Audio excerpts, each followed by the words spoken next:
DSWD says walk-ins not allowed during educational aid payout.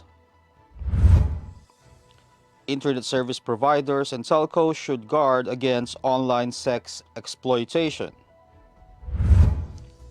Typhoon Florita leaves 3 million pesos damage to Ilocos Norte agriculture.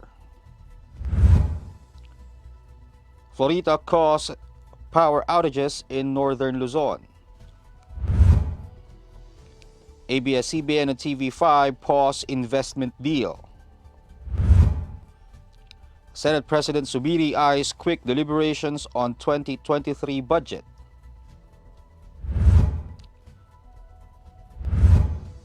And Philippine Stock Exchange recovers. Good evening. Today is Wednesday, August 24, 2022. I am Elmer Navarro Manuel and this is Tribune News on Cue. Here are the stories for this evening.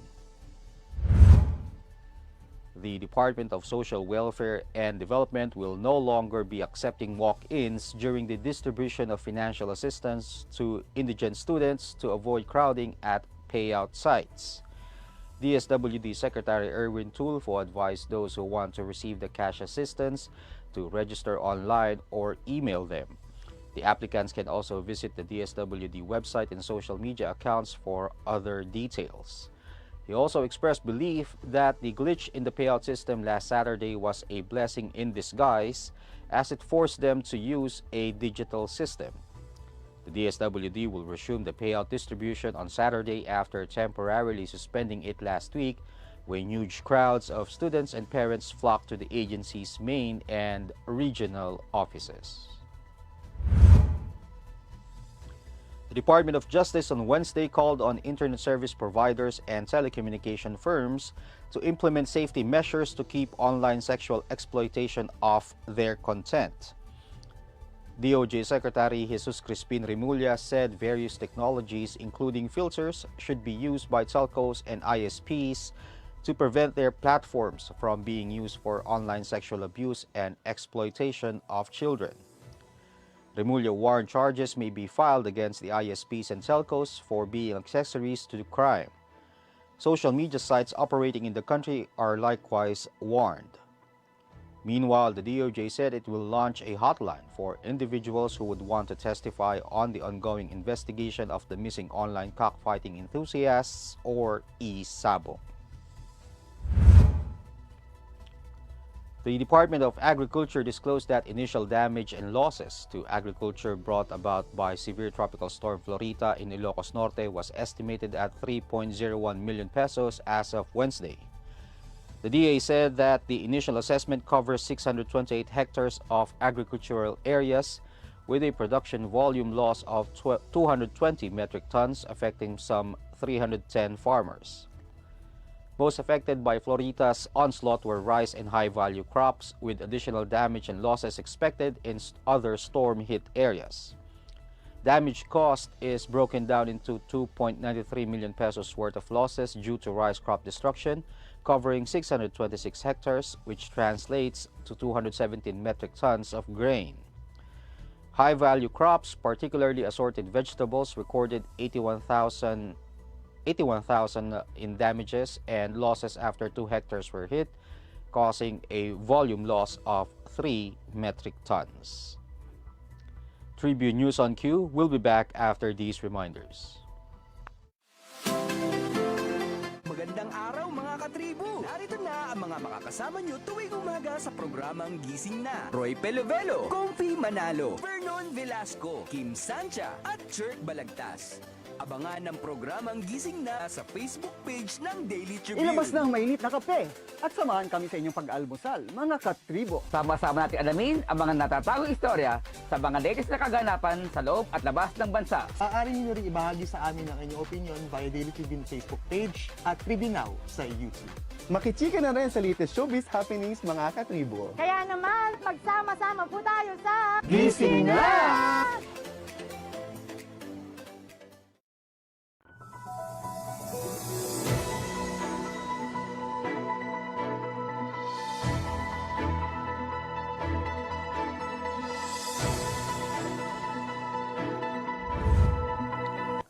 In other news, the Department of Energy said Wednesday severe tropical storm Florita caused power interruptions in the northern provinces of Luzon.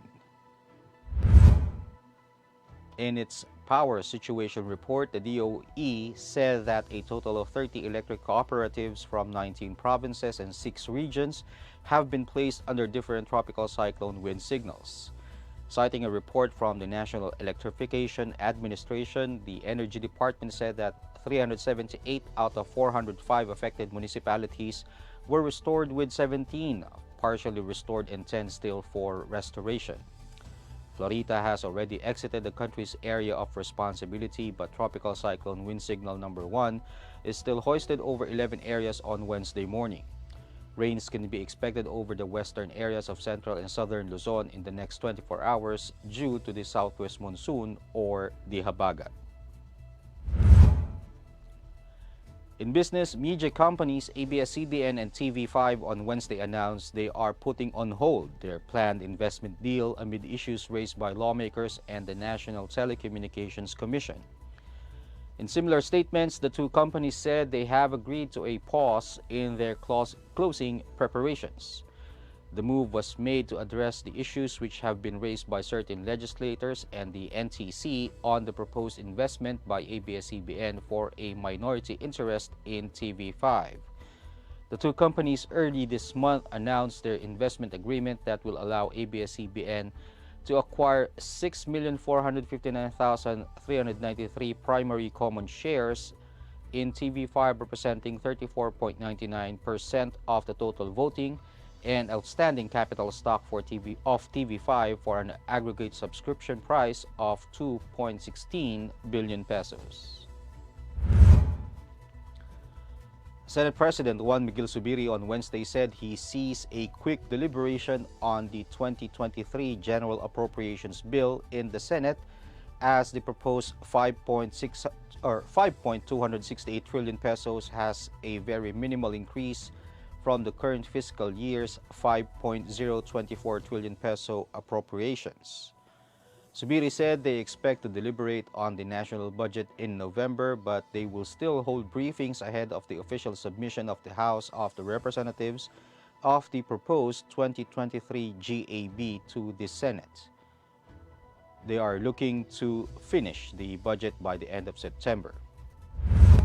The Philippines' main stocks gauge experienced a breather on Wednesday and recovered. After sliding since Monday, the Philippine Stock Exchange Index rose by 0.38% or 25.07 points to 6,643.45 at the closing bell. The broader all shares followed with a jump of 0.27% or 9.42 points to 3,541.33. Rizal Commercial Banking Corporation Chief Economist Michael Ricafort traced the PSEI's correction partly to the suspension of the local bond market trading due to severe tropical storm Florita. Volume was thin at 603.19 million shares, amounting to 5.44 billion pesos. Advancers surpassed decliners at 119 to 74, while 42 shares were unchanged. Meantime, the local currency gained against the US dollar and closed the day at 56.07 from Tuesday's 56.21. That wraps up the stories tonight. Catch us again tomorrow, only here at Daily Tribune's Facebook page. Again, this is Elmer Navarro Manuel, and you're watching Tribune News on Cue. Stay safe, stay healthy, and stay at home. Good night, and God bless us all. We would like to thank the following: Araneta, Pag-ibig, SM Supermall, Veteran, Divina Law Offices, ICTSI, Xlog, Globe, Kia, PLDT, Cherry, Tanawan, Prime Homes, RLC, Pure Gold, Meralco, and SM Retail.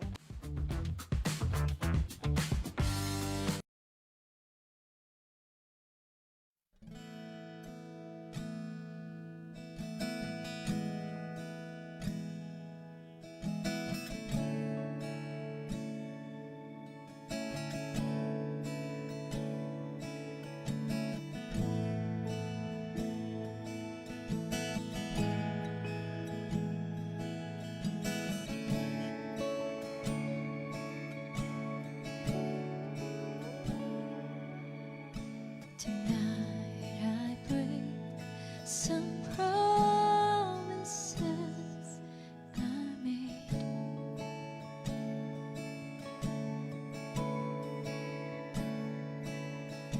Forgive me, but these words just cannot wait.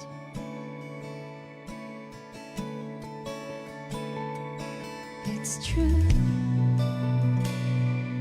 I found the love I've waited for, and it's not you.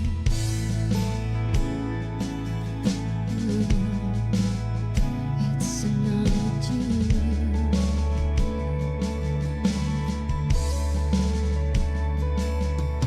Tonight I close my doors inside your heart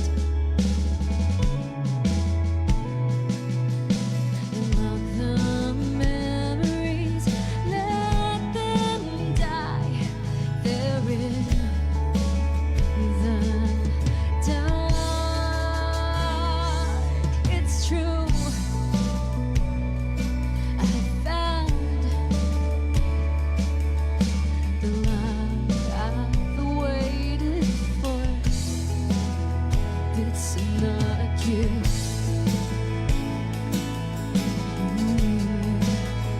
It's not you.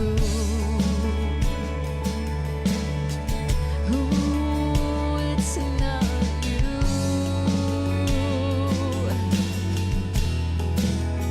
It's not you.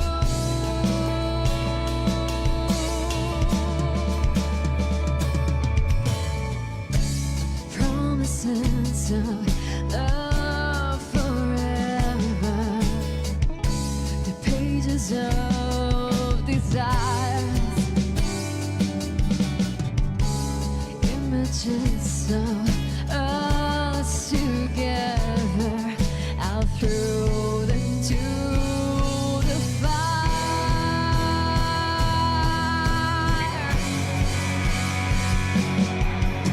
Tonight I hurt you and tear you apart.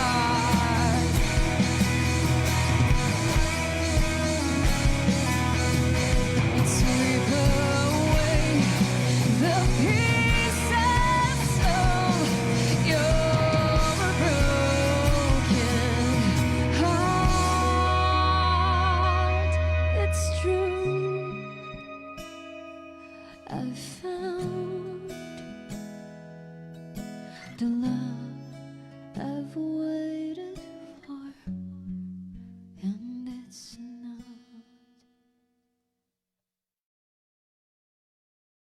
Catch the latest news on our website, tribune.net.ph. Follow us on Facebook, Twitter, and Instagram. Subscribe to our YouTube channel, Tribune Now. Download the Daily Tribune app on Apple Store for iOS and Google Play for Android to get the latest and most comprehensive news online. Daily Tribune invites you to join its Viber community, Katribu, to get updates on the hottest news on politics, business, sports, lifestyle, and entertainment. Emoticons of the Tribune mascot Tarsito are available on our community Viber.